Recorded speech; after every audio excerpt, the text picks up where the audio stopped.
Olá, boa noite a todos. Chegamos ao fim de mais uma semana de muita informação. Hoje é sexta-feira, 19 de novembro. Veja agora os destaques aqui no Segunda Edição.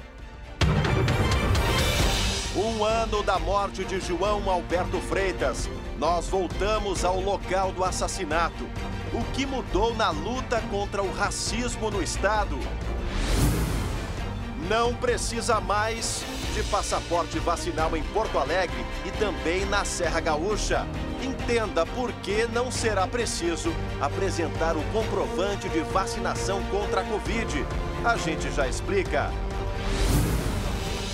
Caso Miguel, sem depoimento.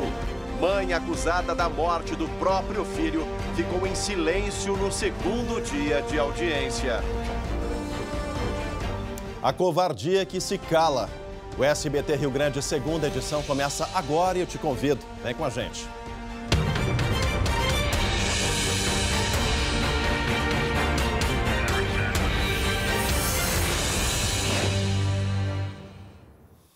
Olha, pessoal, hoje completa um ano da morte de João Alberto Freitas, justamente na véspera do Dia da Consciência Negra. O assassinato foi no estacionamento do supermercado Carrefour, aqui em Porto Alegre.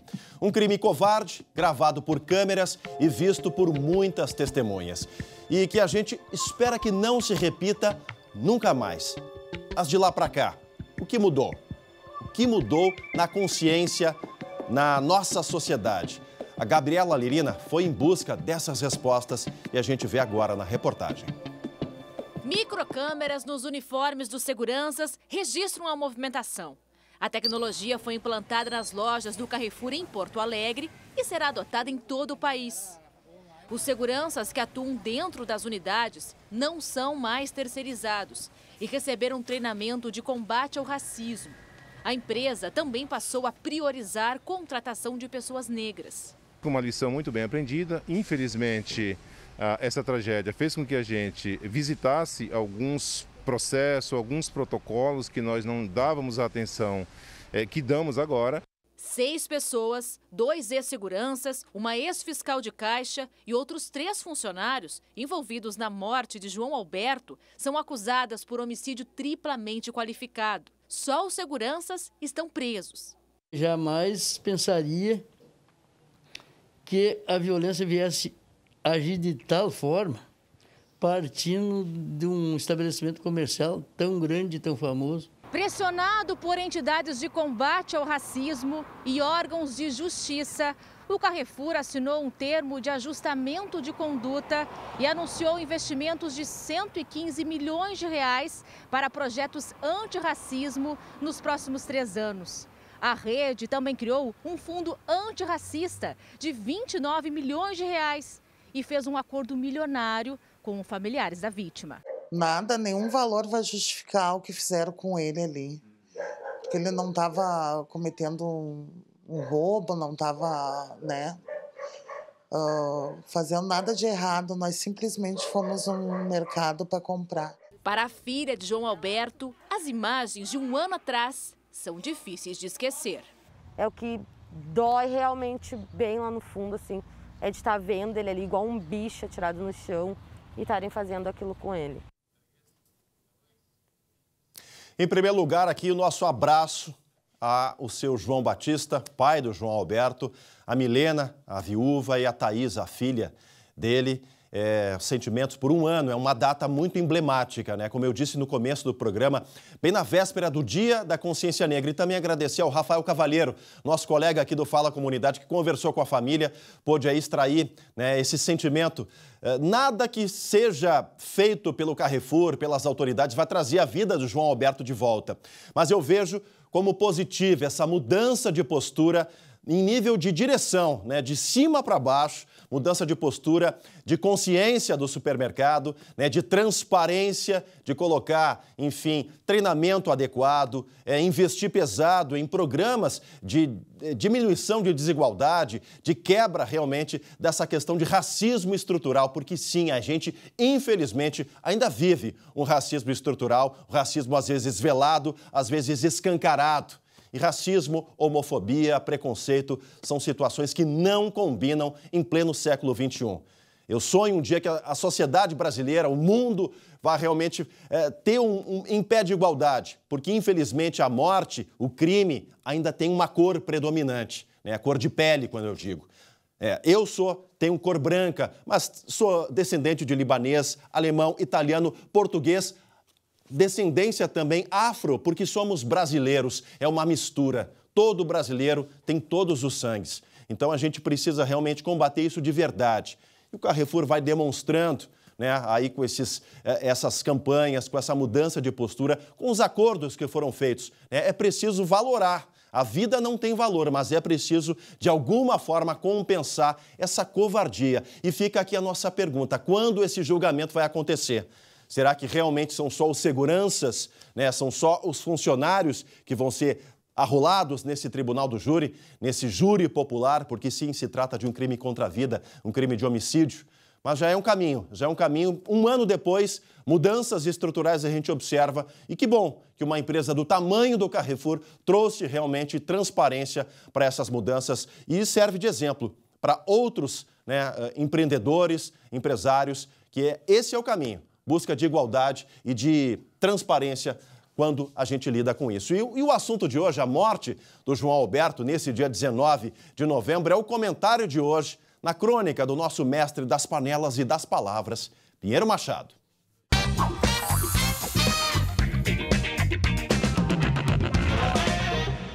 Olá! O assassinato do jovem João Alberto foi a primeira grande derrota do racismo brasileiro, graças às imagens do crime. Aquelas imagens mostram um massacre. Antes, havia certa tolerância em matéria de racismo. Hoje, o suplício de João Alberto sobrevoa nossos corações. E amanhã no Anônimos Gourmet, cuca alemã e francesinha. Não perca! Voltaremos!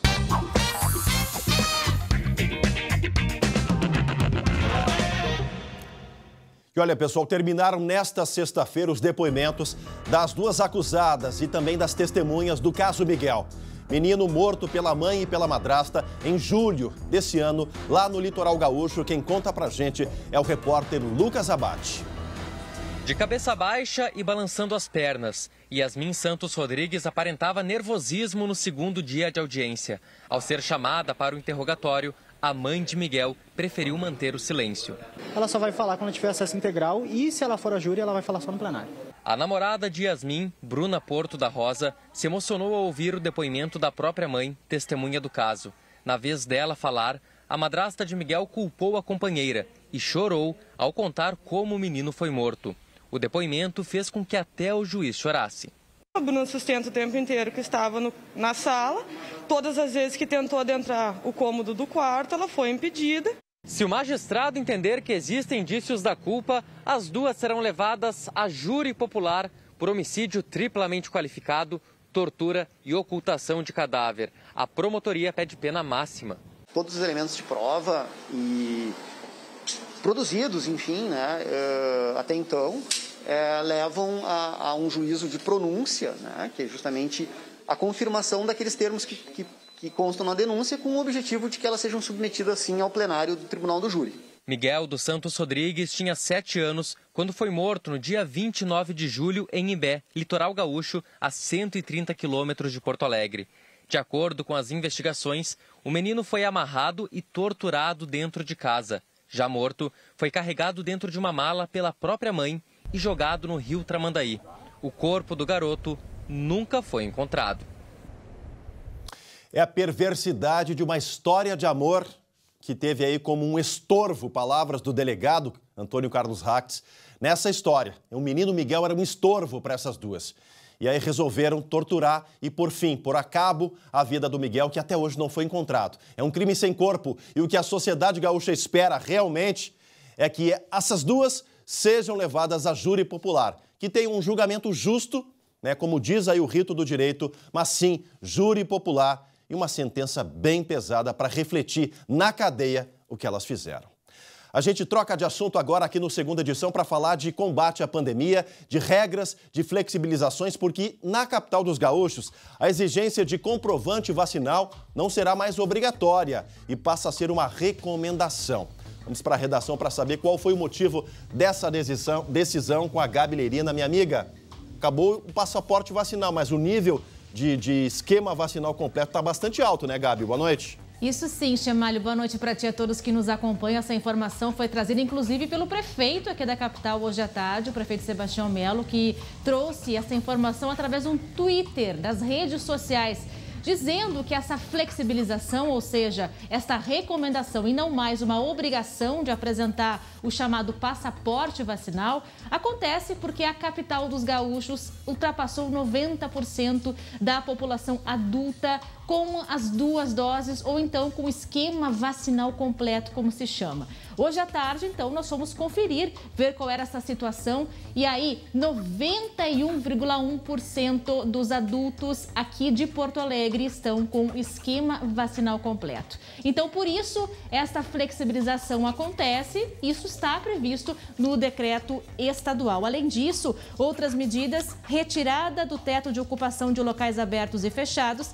assim como as multas também por descumprimento do protocolo que já não vão mais acontecer. Agora, Chemalho, que não caiu ainda, isso aqui, meu amigo, a máscara de proteção, ela salva vidas, Chemalho. Exatamente, Gabi Lerina, obrigado pelas informações. Agora, o que eu queria mesmo era ver 100% da população de Porto Alegre, do nosso estado, vacinada. Quem sabe, né? Quem sabe as pessoas se conscientizam que a vacina é sim necessária e o melhor caminho para proteger a todos, a nossa saúde dessa pandemia. E olha, um outro local que não será mais obrigatório o passaporte vacinal é a principal cidade turística aqui do nosso estado, Gramado. Vamos ao vivo até a Serra Gaúcha agora para conversar com o Guilherme Fadanelli, que isso vai valer já para o Natal Luz, né? Havia uma expectativa do negócio, enfim, do turismo. E se confirmou, né, Fadanelli? Boa noite. Exatamente, Chemali. Boa noite. Olha, Gramado atingiu um pouquinho mais que a capital, 92% de cobertura vacinal completa. Assim, o município não tem mais a obrigatoriedade de exigir a carteira de vacinação em nenhuma atividade, incluindo também os espetáculos do Natal Luz. A decisão foi tomada pelo Gabinete de Crise da Covid-19, que espera, com isso, reverter os mais de 6 mil pedidos de cancelamento da compra de ingressos que os turistas fizeram para as apresentações. Além disso, a capacidade de público nos espetáculos vai subir. Estava em 30% e agora poderia chegar à lotação máxima. Mas a Gramado Tour foi um pouquinho mais cautelosa, preferiu estabelecer 70% para poder controlar as outras medidas de prevenção, como o distanciamento entre os espectadores. Ainda assim, Chemali tem uma boa notícia para os grupos familiares, porque eles vão poder ficar juntos na plateia. E essa era uma grande queixa dos turistas que vinham aqui para a Serra. Essas medidas vão favorecer também a realização de outros espetáculos, como a Parada de Natal e o funcionamento dos palcos da Rua Coberta e da Vila de Natal.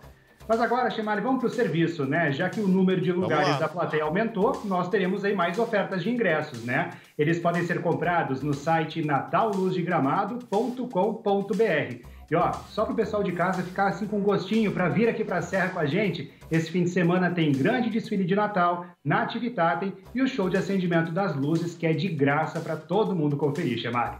Tá ótimo, Fadanelli. Obrigado pelas informações, meu amigo. Bom final de semana para ti. Tá aí dica de turismo responsável na Serra Gaúcha, lá em Gramado, com o Natal Luz. A gente segue aqui com a segunda edição porque 6 pessoas foram presas por suspeita de participação em ataques a banco aqui no nosso estado. Esse é o destaque que abre o nosso Giro de Notícias. Nas imagens é possível ver a ação dos criminosos em plena luz do dia e com violência. Os alvos são suspeitos de participarem de assaltos a agências de Alvorada, São Leopoldo e Novo Hamburgo. Além das prisões, a polícia ainda apreendeu celulares, documentos e veículos usados nos crimes. Policiais militares faziam patrulha em Taquara quando identificaram uma mulher fugindo da viatura. Após abordarem a suspeita, eles encontraram 703 unidades de êxtase. Ela foi presa em flagrante. Em Ijuí, no noroeste do estado, um homem foi preso em flagrante por tráfico de drogas. Além de porções de maconha, o suspeito também portava caixas de medicamento que tem a venda controlada pela Anvisa. E ainda hoje, aqui no Segunda Edição, o Mengão está a caminho do Rio Grande do Sul e já tem gente na espera. Nos próximos dias, Porto Alegre será a casa do Flamengo. A gente volta já já.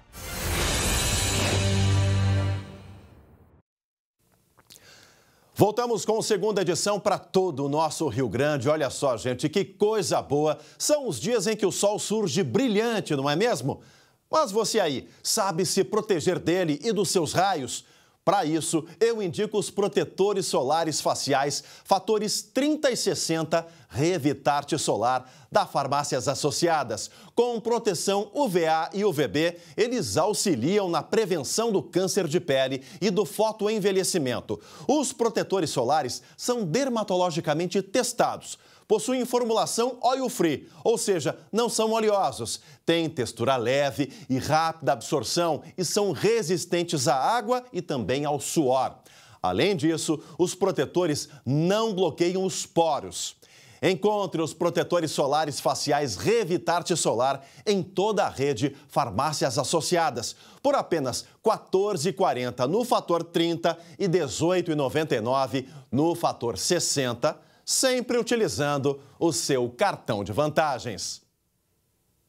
E agora a gente fala de esporte aqui no Segunda Edição, porque daqui a pouco o Flamengo está desembarcando aqui na capital gaúcha. O time vai ficar na cidade 5 dias, até a partida no Uruguai, lá em Montevidéu, na final da Libertadores. Imagens ao vivo agora, aí lá do Cristiano Mazzoni, no aeroporto Salgado Filho, porque o Flamengo encara a dupla Grenal, gente, antes da final da Liberta. Primeiro encara o Inter, amanhã, aqui no Beira-Rio, e na próxima terça-feira, flamenguistas animados, o time está embalado, e na terça-feira encara o Grêmio, num duelo atrasado da segunda rodada da competição. A Libertadores, vocês sabem, é no próximo sábado, dia 27, Flamengo e Palmeiras, lá em Montevidéu, a grande final da Liberta, mas antes o Mengão encara a dupla Grenal e jogo que vale bastante para os dois lados. Portanto, aí, flamenguistas cariocas na capital gaúcha. E olha, tem Brasileirão já a partir de amanhã para a dupla Grenal. E com um rosto, já dei todas as pistas, né? Um rosto bem conhecido por essas bandas. Quem conta é o Matheus Schenck. O Flamengo vem aí. O time de Renato Portaluppi joga 2 vezes na capital gaúcha antes de pegar o Palmeiras na final da Libertadores. Que dia mesmo? Todo mundo fala do dia 27, porque é lógico do dia 27 e o grupo sempre escuta 27, dia 27, dia 27. Mas antes, Renato, 2 missões. A primeira é o Inter, com casa cheia. O torcedor colorado pode ocupar todo o Beira-Rio pela primeira vez em 1 ano e meio. Chance também para se recuperar da derrota para o Cuiabá. Já o Grêmio não quer recuperação, e sim estabilidade. Precisa vencer a 2ª consecutiva, contra a Chapecoense, fora de casa. A tabela mostra que vencer é mais do que urgente no tricolor. Passo para o torcedor gremista o seguinte: acredita, a gente tem acreditado, a gente vai acreditar, a gente vai continuar acreditando. E se for para estar com pensamento ruim, nem ver o jogo. Um fim de semana para lá de animado. Tem Inter, tem Grêmio e tem ele de novo entre nós. Eu tô com o Diego Souza, tem que acreditar, é o imortal, e se tá com pensamento ruim, tá sem fé, nem vai ver o jogo. Tô sentindo que o Grêmio vai escapar, na finaleira, mas vai escapar. Olha só, essa história poderia ser um fofurômetro. Não é, mas poderia ser.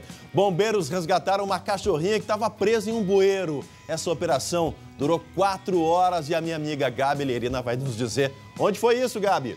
Foi em Sapucaia do Sul, na região metropolitana, Chemali. Coitadinha da pretinha, Chemali, pois é. Esse caso foi ontem à tarde, mobilizou corpo de bombeiros, comunidade. Vou contar essa história para vocês. Foi o seguinte, a proprietária da cachorrinha disse que mais ou menos há uns 10 dias, a cachorrinha simplesmente desapareceu. Ninguém sabia onde é que ela estava. Aí ontem, quando ela estava saindo de casa, a proprietária, ela ouviu uns latidos chamarem, como se fosse socorro, me ajude. E aí foi que ela chamou o corpo de bombeiros e começou então a busca pela cachorrinha. Ela estava presa dentro da tubulação. Olhem só o que foi a operação para conseguir resgatar essa cadelinha. Olha só, tiveram que usar inclusive uma retroescavadeira. Sim, olha ali. Fazer um buraco no profundidade, chão. Gabi. Mais de metro, né? Mais de metro de profundidade. Pensa só, ela caiu lá, tava toda suja, mimosa. Agora ela tá bem. Isso que importa, Chevali. Tá certo, olha aí, tá aí o trabalho do Corpo de Bombeiros, sempre salvando vidas, não importa onde. Parabéns para o Corpo de Bombeiros. Obrigado pela Gabi Lerina, ótimo final de semana para ela. A todos que acompanharam o segunda edição de hoje, também um baita finde. A gente volta na segunda-feira. Se proteja, se resguarde. Na segunda a gente está de volta. Tchau, tchau.